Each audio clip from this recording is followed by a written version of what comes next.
सरकार के 2 साल पूरे होने के इस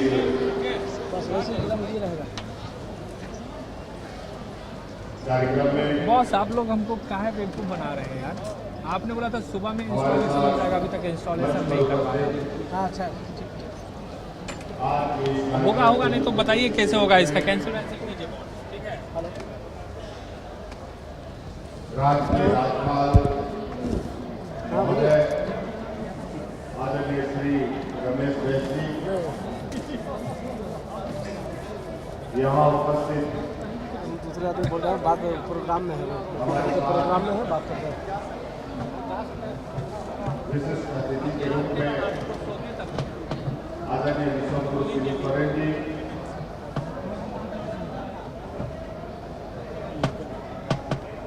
हमारे साथ उपस्थित कांग्रेस के वरिष्ठ नेता पूर्व मंत्री आदरणीय आरपीएन सिंह जी, हमारे सरकार के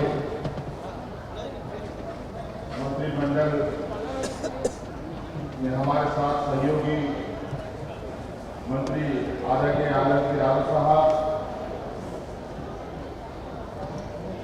हमारे मंत्रिमंडल सहयोगी भाई शशंकर गुप्ता जी, यहाँ उपस्थित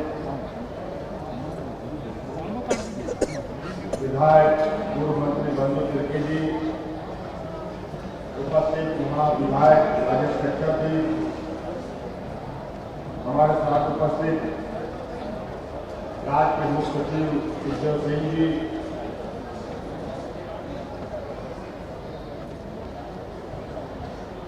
राज्य के डीजीपी नीरज सिन्हा जी, यहाँ उपस्थित सरकार के सभी पदाधिकारीगण और आज इस कार्यक्रम में उपस्थित लाभुकगण, उपस्थित यहाँ सभी जनप्रतिनिधिगण, हमारे महागठबंधन के हमारे सहयोगी साथीगण, पत्रकार मित्रों, सर्वप्रथम मैं आप सभी लोगों का इस 2 साल के पूरे होने के शुभ अवसर पर अपनी ओर से बहुत बहुत शुभकामनाएं देते हुए अपनी ओर को दुआ करता हूं।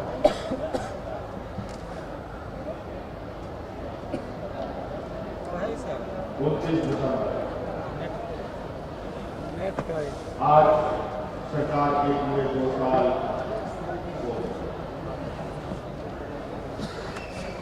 और इन 2 सालों में हम सभी लोगों ने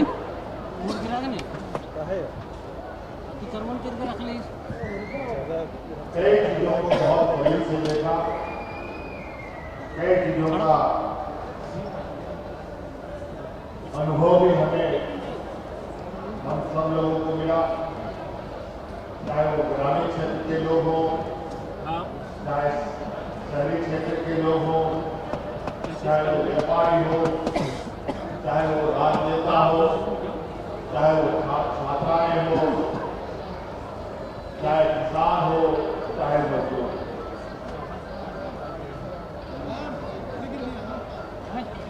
ये 2 साल हम सब लोगों को प्रभावित,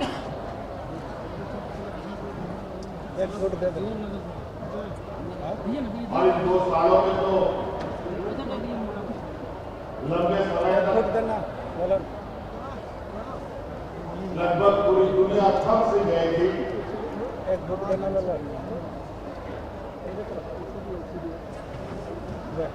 लोगों को घरों में रहने के लिए मजबूर होना पड़ा, क्योंकि पूरा दुनिया एक वैश्विक समस्या से गुजर रहा था।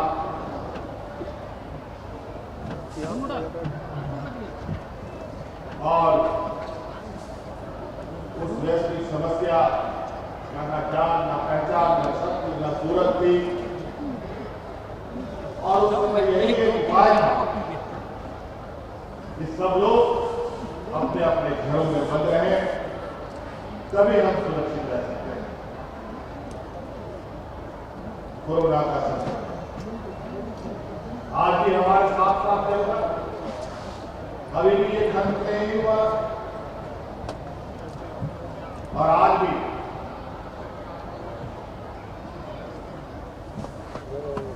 इस वैश्विक समस्या को देखते हुए हम लोगों ने आज इस 2 साल को सावधानी पूर्वक क्रम बहुत पाठ करने का प्रयास किया है और सीमित लोगों के साथ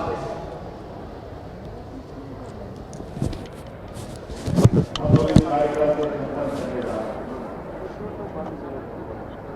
और ये 2 साल हर व्यक्ति के लिए, हर वर्ग के लिए, हर संस्था के लिए एक चुनौती भरा है।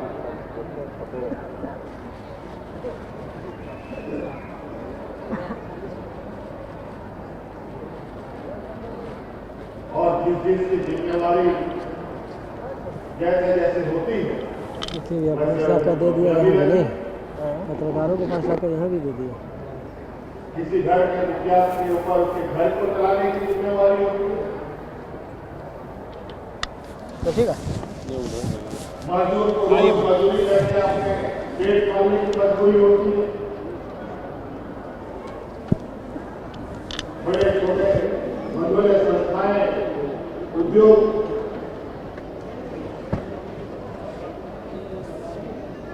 बिना मैन पावर का, बिना मजदूर का कैसे चले, ये भी चुनौती रहता है। उसी प्रकार सरकार चिंता करती है तो वो राज कैसे चले, उस राज के रहने वाले जनमानस कैसे सुरक्षित रहे, किसान कैसे सुरक्षित रहे, मजदूर कैसे सुरक्षित रहे, व्यापारी प्रतिष्ठान कैसे चल पाए। इंसान तो इंसान, जानवरों के प्रति भी सरकार की जिम्मेवारी है। और झारखंड तो वैसे पिछले राज्यों में ही अभी तक गिनती में है। ऐसे स्थिति में ऐसे समस्याएं, वैश्विक समस्याएं, ऐसे महामारी, ऐसे राज्यों के लिए जहां मजदूर, गरीब, किसान बहुत बोल रहे हैं,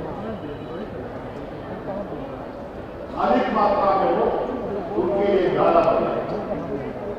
ठीक है। और इसी दौरान हम लोगों ने इन 2 सालों में पूरी सरकारी बैंक में पूरा कार्यपालिका, जहाँ पूरा राज घरों में बंद था, हाथ बाजार, दुकान, गाड़ी मोटर सब बंद था, हम सब लोग घरों में इस वैश्विक महामारी से गुजरने का इंतजार कर रहे हैं। उस समय ये सरकार इस राज्य के जनमानस के लिए नित कार्य योजना को चिंतन करने में लगे हुए। और जैसे ही थोड़ा सा हमें हलचल होने का मौका मिला, जैसे ही हम लोगों ने थोड़ी सी चहलकदमी शुरू की, थोड़ी सी हम लोगों को आने जाने का एक सावधानीपूर्वक रास्ता मिला, तो जो कार्य योजना इस राज्य के लोगों के लिए, इस राज्य के लिए, इस राज्य के हर वर्ग के लिए तो हम लोगों ने बनाए थे संक्रमण काल में, उसको धरातल पर उतारने का हम लोगों ने तेजी से प्रयास किया। 1.5 साल लगभग हम लोगों ने हाथ से हाथ धरे रखने में हमें मजबूर होना पड़ा। सोच लिया कि एक ही फ्रेम ठीक है। समय तेजी से गुजरता है और समस्याएं बढ़िया फोटो जा रहा है। अनेक होती है। इसको लेकर हम लोगों ने तेजी से शहर से लेकर गांव तक हर एक अंतिम व्यक्ति तक पहुंचाने का प्रयास किया और इसी को लेकर स्थापना दिवस के दिन से आपका अधिकार, आपका सरकार, आपका द्वार कार्यक्रम शुभारंभ किया। जो पहले आमतौर पर ब्लॉक कार्यालय, जिला हेडक्वार्टर, राज्य हेडक्वार्टर से हम सब काम करते थे, अब हमारा पूरा महकमा आज गांव में है, पंचायतों में है, आपके दरवाजे पर। आज उन जगहों पर भी सरकार की बजट पहुंची है जहां कभी उन जगहों के लोग उम्मीद नहीं करते थे कि यहां कभी सरकार का कोई पदाधिकारी आए। सरकार की नजरें पहुंची थी, सरकार की आवाजें पहुंची थी, नजरें और आवाजें को थोड़ी योजना कभी उनको नहीं। आज उन जगहों पर हमारे पदाधिकारी, हमारे जनप्रतिनिधि, विधायक, मंत्रीगण, सांसद, कोई बैलगाड़ी से, कोई ट्रैक्टर से, कोई मोटरसाइकिल से उन जगहों पर पहुंचकर हम अपने ग्रामीणों के दरवाजे पर योजना पहुंचाते हैं।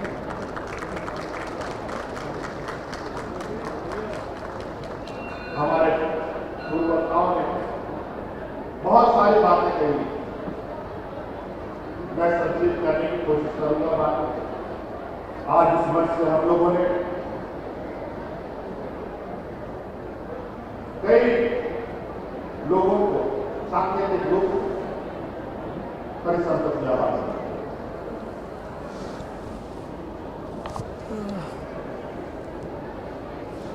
आज यहां इस मंच से लगभग 16,000 करोड़ की लागत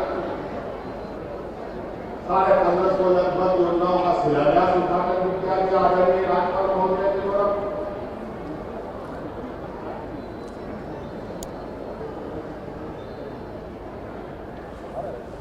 इस तरीके से ये योजना सिर्फ आज नहीं, ये लगातार ये सिलसिला जारी है और ये आगे भी चलेगा। आज आपको इस मंच के माध्यम से, इस प्रोग्राम के माध्यम से कई नए एमयू हम लोगों ने हस्ताक्षर किए सरकार के कई मंत्रियों के साथ। ये हस्ताक्षर पर हम बात नहीं, आज सरकार कोई भी कार्य योजना बना रही है, इन योजनाओं का बहुत बड़ा असर इस बात को देखने को मिलेगा। आने वाले 20 से 30 साल तक के लिए हम योजनाएं बना रहे हैं, जिसका लाभ झारखंड के 3.25 करोड़ लोगों को मिलेगा। राज्य में से खनिज संपदाओं के नाम से चर्चित हमेशा रहा है और विगत 100 सालों से खनिज संपदा के इर्द गिर्द भी हम सब घूमते हैं, लेकिन इस राज को कुदरत ने खनिज संपदा को दिया ही दिया है, बल्कि यहाँ पर प्राकृतिक सौंदर्य के भी अपार भंडार है। आज इस राज्य में खिलाड़ियों के भी एक अपार भंडार, अनेक क्षेत्र आज इस राज्य में ऐसे हैं कि जिस क्षेत्र को कभी भी न छुआ गया, न कभी देखा गया, न उसको प्रोत्साहित किया। आज खनिज संपदाओं की बात हम नहीं करेंगे, आज हम उन चीजों की बात करेंगे जिसको कभी अलग राज्य के बाद और अलग राज्य में भी पहले उन क्षेत्रों को कभी ना देखा गया होगा, न कभी और सोचा गया। आज इसीलिए एक पहला कदम के रूप में आज आप देखेंगे आदरणीय राज्यपाल महोदय के द्वारा, इस मंच के द्वारा टूरिज्म पॉलिसी है लाई गई और आज आप सबको पता है कि झारखंड में प्राकृतिक सौंदर्य कितने बड़े पैमाने पर। आज हम खनिज संपदा के नाम से ही नहीं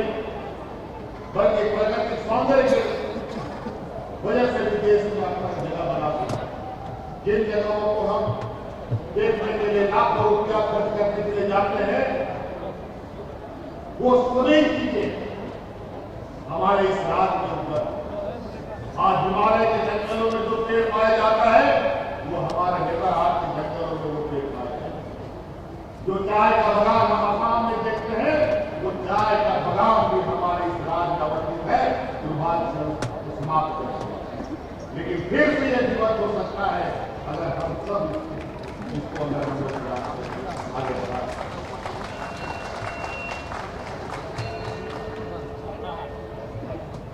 तो ऐसे अनेकों चीज, और इसलिए इस राज्य को आगे बढ़ने से कोई नहीं रोक। इसलिए आने वाला सालों में हम लोगों ने एक नया स्लोगन के साथ आगे बढ़ने का निर्णय लिया है। झारखंड का अब रुकेगा न झुकेगा, निश्चित रूप से झारखंड का आगे बढ़ेगा।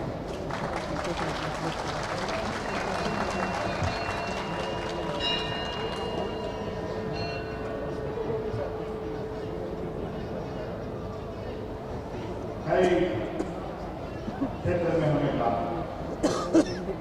कई समस्याओं का समाधान भी निकाला। इन समस्याओं और कार्य क्षेत्र में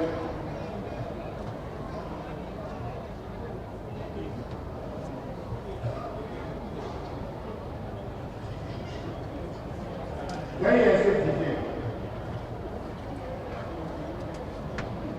जहां पर इस राज्य के लोगों को इस प्रकार से और इसी अपेक्षा के अनुरूप आपने देखा इस राज्य के लगभग 65,000 हमारे पारा शिक्षक जो आए पिछले वर्ष 12 महीना में 11 महीना ये धरना प्रदर्शन करते रहे।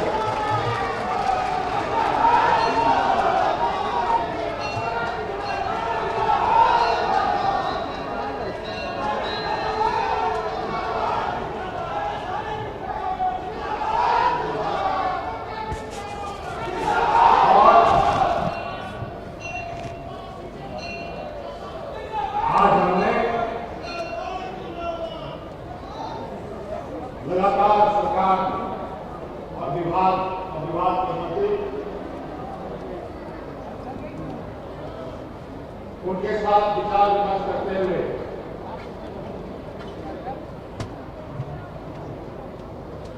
सरकार के आर्थिक संसाधनों को भी ध्यान में रखते हुए और राज्य के आने वाली पीढ़ी की जिम्मेवारी अपने कंधों पर लेने के संकल्प के साथ हम लोगों ने उनकी जो मांगे थी उन मांगों को पूरा करते हुए इस संकल्प के साथ उनके साथ आगे बढ़ने का प्रयास किया है कि आने वाला समय 12 महीना में हमारे पास शिक्षक 11 महीना स्कूलों में लगा।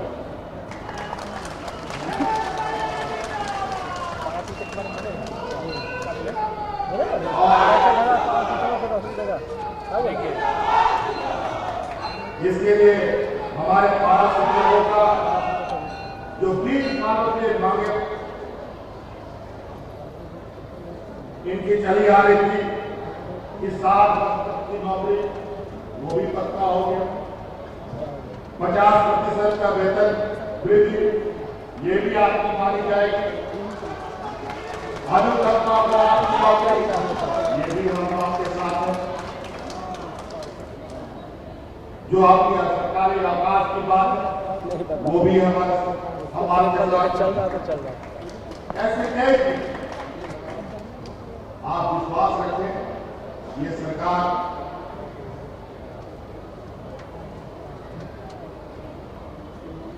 हर समस्या का समाधान करना चाहती है, लेकिन समाधान नियम संगत हो, राजनीति में हो और ऐसे समाधान निकाले जाए कि उस समाधान से राज पीछे है बल्कि राज आगे गया।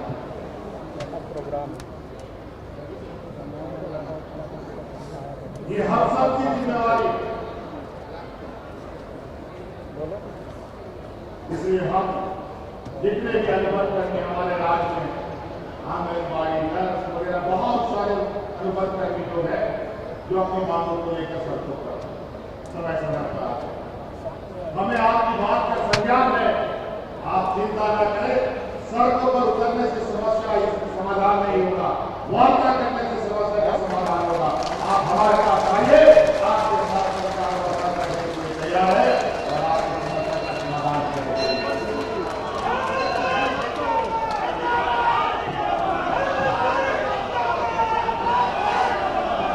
इससे राज्य का धरना प्रदर्शन और समय जाया करने से राज्य का विकास नहीं होगा, काम करने से राज्य का विकास होगा। आज हम सब लोग जो इस रात को जो कभी सरप्लस बजट हुआ करता था, आज कर्जों पर दबाव हुआ। पूर्व की सरकार ने इतने कर्ज ले लिए कि कर्ज को चुकता करने में भी सरकार की हालत खराब। लेकिन ये हालत नहीं होनी चाहिए। अगर हम मिलकर सरकार के साथ कदम से कदम मिलाकर चले, सरकार भी आपको सहयोग करेगी, आप भी हमें सहयोग करें। मैं वो दीर्घ रूप नहीं, ये राज्य की जो आर्थिक क्षमताएं हैं, अगर उन क्षमताओं के साथ आगे बढ़ेंगे तो ये राज्य को देश के आगे की गरीब आजाद तक पहुंचा। और आप देखेंगे ये राज्य जिस तरीके से हमारे अधिकार हमें ही नहीं मिल पाते,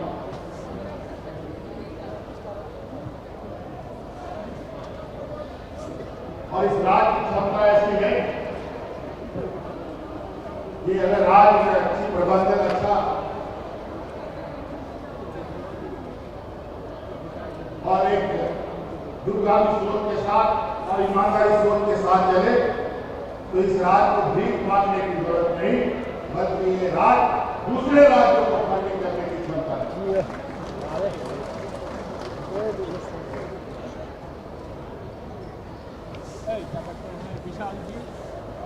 हमारे कुछ जो विपक्ष के सहयोगी हैं, ये लोग कहते हैं कि हम महिला विरोधी, महिला सशक्तिकरण के विरोधी लोग हैं, और ये कहते हैं जो महिलाओं को 1 रुपया में 50 लाख की संपत्ति रजिस्ट्रेट करने का जो हम लोगों ने योजना चलाया था, उससे महिला सशक्तिकरण होगा, जिस योजना को हमने बंद कर दिया। ये योजनाएं अमीरों के लिए, गरीबों के लिए, और उन पैसों को बचाकर आज जरूरतमंद गरीब वृद्ध व्यक्तियों को, वृद्ध महिलाओं को पेंशन देना क्या महिला सशक्तिकरण नहीं है? क्या महिलाओं को, हड़िया दारू में बेचने वाली महिलाओं को विकास की मुख्य धारा से जोड़ना महिला सशक्तिकरण नहीं है? क्या विधवा महिलाओं को स्वावलंबी बनाने का अधिकार देना महिला सशक्तिकरण नहीं है? ये फिजूल खर्ची चीजों को हमने बंद करते हुए उन लोगों तक उन योजनाओं को पहुंचाया जिनको सबसे अधिक जरूरत है। कौन यहाँ की महिलाएं जो 50 लाख रुपए का फ्लैट यहाँ पर, यहाँ का आदिवासी गरीबों को कोई फ्लैट भी नहीं देता है, यहाँ 1 रुपया का रजिस्ट्री क्या है? कौन लोगों को फ्लैट देता है? और ये 1 लाख रुपए अमीरों को बांट कर महिला सशक्तिकरण करने की बात करते हैं। आज इस राज्य की जो 20 सालों में जो स्थिति बनी वो किसी से छुपी नहीं है। यहां आज भी ऐसे लोग हैं जिसको शरीर ढकने के लिए उनके पास कपड़े नहीं है, तन ढकने के लिए महिलाओं के पास कपड़े नहीं। आज ऐसे भी गरीब यहां है जिनको 2 वक्त का अनाज भी ठीक से नहीं मिलता। आज ऐसे भी यहाँ परिवार के लोग हैं जिनको एक सालाना सरकार की दवाई खरीदने की पैसे उनके पास नहीं है। लेकिन आज सर्वजन पेंशन के माध्यम से धोती साड़ी योजना के नाम से चलाई जा रही योजना से के माध्यम से आज हर राज्य के हर गरीब मजदूरों को, जरूरतमंदों को साल में 2 बार तन ढकने के लिए कपड़े सरकार दे रही है। राशन कार्ड भारत सरकार के अनुकंपा के आधार पर आपको इससे भी राशन कार्ड बांटने लेकर भूखों की तो संख्या यहाँ बड़े पैमाने पर है। एक गांव में 1, 2, 4 राशन कार्ड आपको मिले और बाकी गांव बेचारा टुकुर देखता रहे। पेंशन भी वही हाल, एक पंचायत में 5 लोग, 2 लोग, 1 लोग को पेंशन देता था। वृद्धा पेंशन उसी तरीके से दिव्यांग को भी वही हाल, किसी गांव में मिला किसी को नहीं मिला, भटकते रहो। विधवा पेंशन का वही हाल, विधवा हो गया 12 साल में और उसको पेंशन मिलेगा 40 साल के बाद। वो भी कोटा में आप आएंगे तब पता चला कि अब 60 साल के बाद वो विधवा को मिलेगा कि नहीं, और 60 साल में विधवा का मिलेगा कि वृद्ध का मिलेगा, ये सब पता लगा।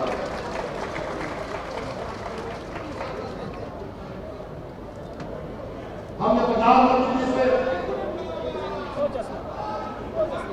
ये आग्रह किया, क्या देश के खजाने में इतना पैसा नहीं, इस देश के गरीब मजदूर बेसहारा को हम पेंशन दे सके, यूनिवर्सल किया जा सके?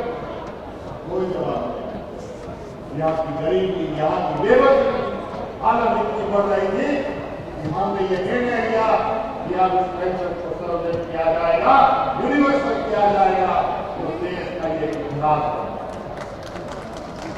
आज कोई गरीब, कोई बुरा बुजुर्ग वो आदिवासी दलित पिछड़ों के लिए नहीं है, ये हिंदू, मुस्लिम, सिख, ईसाई, आदिवासी, दलित, पिछड़ा जो भी होगा, आधा पिछड़ा जितने लोग जरूरतमंद है सबको पेंशन ये सरकार देगी।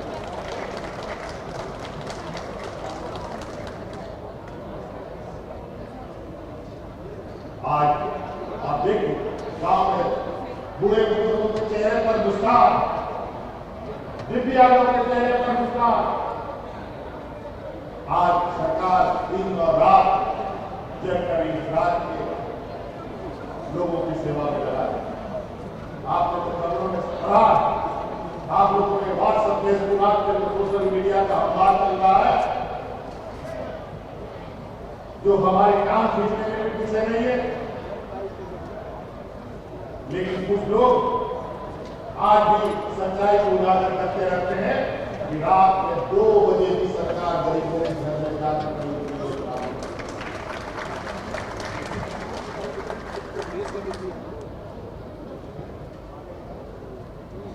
ये सरकार सोने वाली सरकार नहीं है।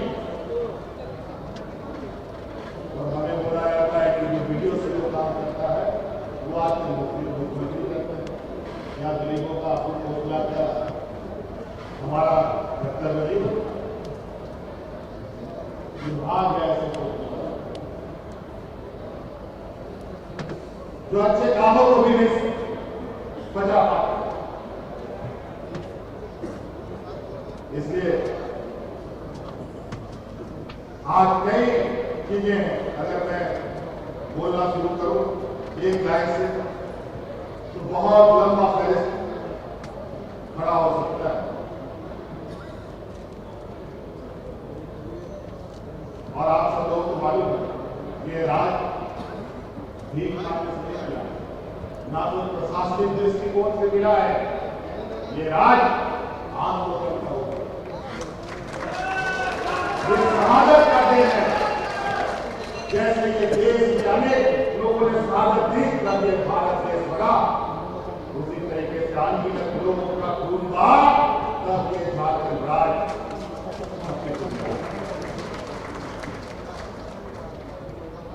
शोषण के विरुद्ध, अत्याचार के विरुद्ध आदिवासी दलित पिछड़ा बहुदलीय राज जिन वर्गों का सदियों से शोषण होता रहा है, उन लोगों के लंबे संघर्ष का ये देखने के लिए राज। लेकिन आज इस राज्य में जिस तरीके से आंदोलनकारियों को नजरअंदाज किया गया, जिस तरीके से खानापूर्ति हुई, आज हम लोगों ने पुनः आंदोलनकारियों के प्रति अपनी संवेदनाएं व्यक्त करते हुए, आंदोलनकारियों को सम्मान देते हुए, जो पेंशन स्कीम को चल रहा है वो चल ही रहा है, उनको मिलना ही नहीं, बल्कि उनके आश्रित को आने वाले समय में 5% का क्षति आरक्षण भी सरकार देने के लिए घोषणा करती है।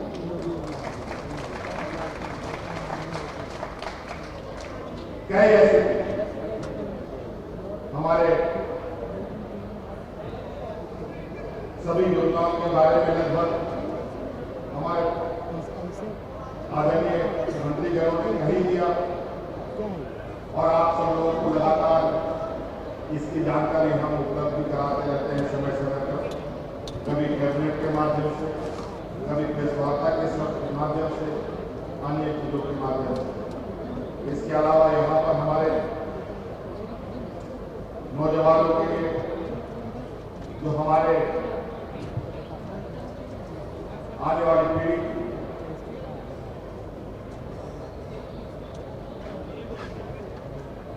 हम लोग शिक्षा की दिशा में भी नई पहल करने जा रहे हैं।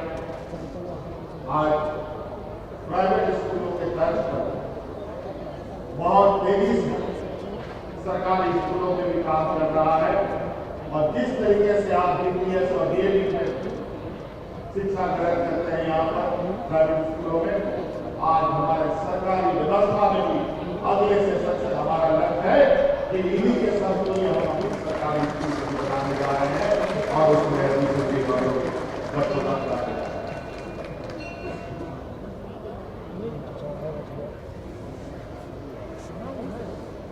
इसके अलावा आप लोगों ने देखा कि हमारे कई लोगों ने तो इस राज्य के लोगों को बिल्कुल ही नागवार सुना रखा है कि यहाँ के लोगों में, यहाँ के नौजवानों में नौकरी करने की क्षमता नहीं है, पढ़े लिखे नहीं है, गंवार है इत्यादि बहुत तरीके से। और यही वजह था कि पूर्व समय में बाहर से बड़े पैमाने पर यहाँ पर लोगों ने नौकरियों में जगह बनाई और यहाँ के स्थानीय लोगों का रोजगार को भी कहीं न कहीं चोट होकर। इस बार हम लोगों ने पहली बार ये भारतवर्ष का ये पहला स्कीम है जहाँ आदिवासी बच्चों को विदेशों में पढ़ने के लिए 100% स्कॉलरशिप देने का काम है।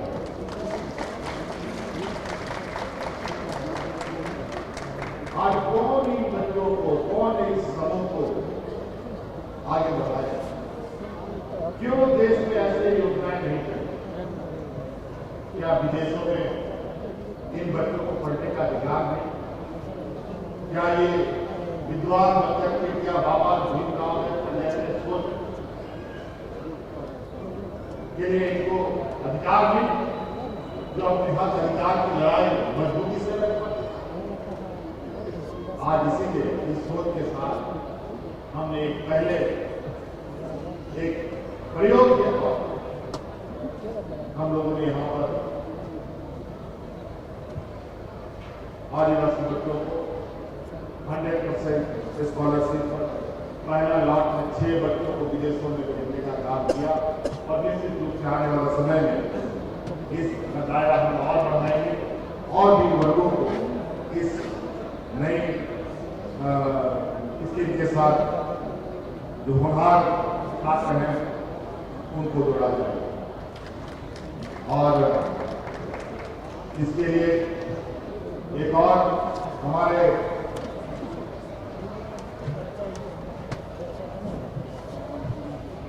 राज्य से एक आवाज उठती रही है और वो आवाज है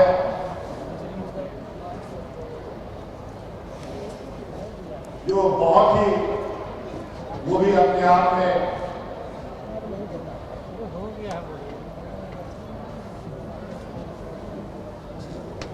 एक अलग तरह का हुआ, जो इस राज्य में लगातार ओल्ड पेंशन स्कीम लागू करने की बात है। मैं उन सभी कर्मचारियों को कहना चाहूंगा, आप अस्वस्थ रहें, आपकी इस बात पर पूरा सरकार गंभीर है और बहुत जल्द इस विषय पर भी हम लोग निर्णय लेंगे। किसान पाठशाला के विषय में आपको बताया ही गया होगा।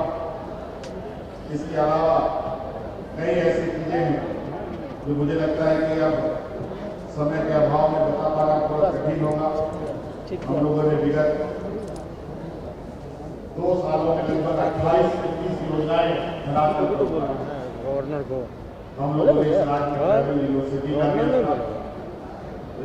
कानून पास किया। मॉब लिंचिंग कानून भी हम लोगों ने राज्य को दिया, जिसमें राज्य में एक भय और एक डरावना वातावरण में दहशत का वातावरण था, उस वातावरण को खत्म किया जा सके। ऋण माफी के बारे में आप लोगों ने किसानों से खुद ही सुन लिया। इसके अलावा एक महत्वपूर्ण विषय बात बोल के समाप्त करना चाहूंगा। बहुत जल्द हम अपने छात्र छात्राओं के लिए स्टूडेंट क्रेडिट कार्ड लाने जा रहे हैं। इसके माध्यम से आने वाले हमारे होनहार छात्रों को आगे बढ़ने में स्टूडेंट कार्ड लाए हुए हैं, क्रेडिट कार्ड आसानी हो। आपने सुना होगा यहाँ पर बच्चों को लोन लेने में कई दिक्कतें आ रही, खासकर अनुसूचित जाति जनजाति। इसके लिए तो हम लोगों ने तय करके उससे बात की, लेकिन ना जाने उनको देखकर क्यों ऐसा लगा कि उनकी इच्छा ही नहीं है देने की इन वर्गों को आगे बढ़ने। आदिवासी दलित पिछड़ा इस राज्य में लगभग 50% है और 50% लोगों को आज इस राज्य का बैंक कोई सहयोग नहीं कर। और आप अंदाजा लगा सकते हैं तो वो शुरू कब से कि होगा? 50% लोगों को सहयोग ना करना राज्य को विकास के रास्ते पर बाधा डालने का। इस विषय पर हम बहुत गंभीर हैं और बहुत जल्द इस समस्या का समाधान भी हम लोग निकालेंगे। और इसके लिए भारत सरकार हो या रिजर्व बैंक ऑफ इंडिया हो, जो भी हो, इसमें कानून में जो संशोधन करना हो वो हम लोग कराने का प्रयास करेंगे। इसके लिए कानूनी लड़ाई भी लड़ना हो तो उसके लिए। इसके साथ साथ अंत में आपको मालूम है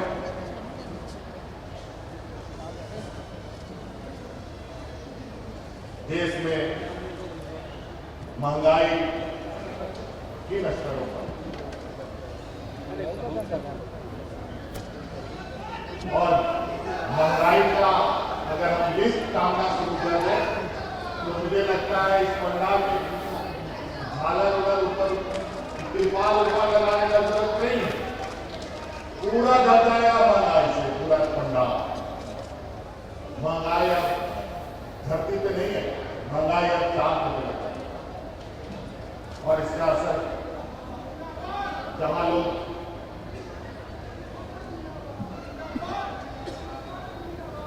झोला भरवा के राशन लाते थे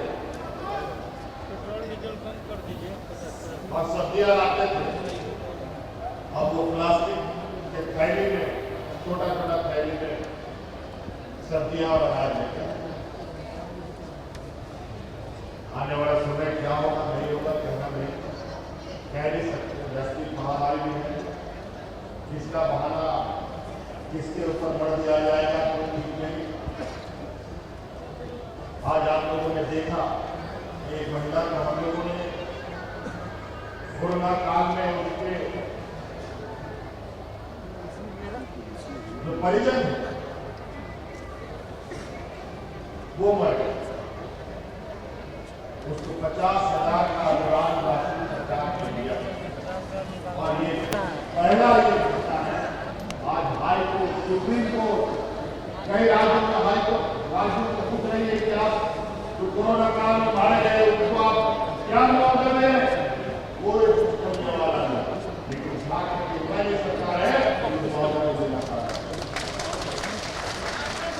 ये पुलिस से हम लोगों ने दिया, हम तो कई मंत्रों में गए हैं, अपने हाथों से कोरोना में मारे गए उनके आश्रित परिवारों को सहायता राशि कैसे दिए। कमाने वाला चला गया, साथ छोड़ महंगाई के आसमान छूआ। बच्चे पढ़ेंगे, पेट भरेंगे, कि पढ़ाई करेंगे, कि रोजगार करेंगे, क्या करेंगे कोई नहीं।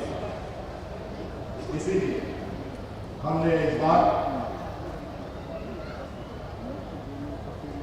जो देश में पेट्रोल और डीजल की जो दाम आसमान छू रही है, जिसका बुरा असर गरीब और मध्यवर्गीय छोटे मजदूरों के ऊपर जो पड़ रहा है और जो बड़ी बड़ी पत्रकारों में घूम रहा है उसकी तो चिंता नहीं। उसको तो खैर 150 रुपया बीच में निकल भी गया तो कोई फर्क नहीं पड़ता। लेकिन जो छोटे छोटे हैं, जो स्कूल कॉलेज है, ग्रामीण क्षेत्र के लोग जो मोटरसाइकिल में आप पेट्रोल का आधा पेट्रोल आधा गैस डाल नतीजा 2 दिन के बाद गाड़ी खत्म होने के कगार पे आ जाती है। इसलिए हम लोगों ने ये निर्णय किया है कि लोग को इस समस्या से निजात दिलाने के लिए मोटरसाइकिल पेट्रोल गरीब मजदूर मध्यवर्गीय लोग इनको आप 25 रुपया प्रति लीटर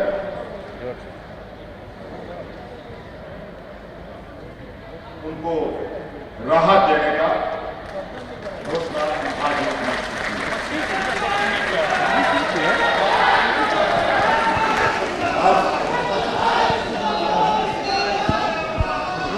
ये 26 जनवरी से ये हमने बहुत कम वक्त के निर्णय इसको हमने लिया और इसका लाभ हम लोग 26 जनवरी से इस राज्य को देना चाह रहे हैं। और संसाधन जैसे जैसे हमारा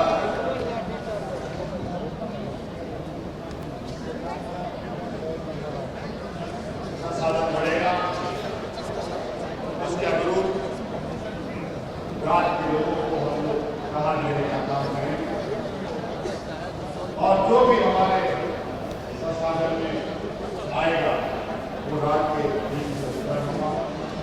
और लोग ये भी कहते हैं कि ये कहते हैं कि खजाना खाली है तो आखिर ये कहां से बात है। मैं आपको बता दूं कि पूर्व की सरकार की तरफ हम लोगों का ये मंशा नहीं कि राज्य को कर्ज के बोझ में लाते हैं। आज हम लोगों ने वित्त प्रबंधन करते हुए नए रिसोर्स करते हुए कई माध्यम हम लोगों ने तैयार किए जहां आज सरकार को जो रेगुलर इनकम हुआ करता था कुछ अलग हद तक बड़े पैमाने पर जैसे हम लोगों ने काम टैक्स लगाया जिसके माध्यम से 8 टैक्स का 100-200 करोड़ रुपए के आमदनी की सरकार हो रही है। और आज के दिन से ही हम लोगों ने टोल टैक्स को भी प्रारंभ करने का निर्णय लिया, जहाँ बड़े पैमाने पर हमारे सड़कें खराब हो रही हैं, उनके सहयोग से एक बड़ा आय का स्रोत बनाने का और इस रात को आपकी लाने का काम में हम लोग लगे। ऐसे कई चीजें हैं जो नए युवाओं के साथ सरकार आगे बढ़ रही है, संसाधन भी जुटाएगी और आज कल्याण कार्यक्रम को भी आगे बढ़ाएगी। इन्हीं बातों के साथ आप सब लोगों को बहुत बहुत धन्यवाद। पुनः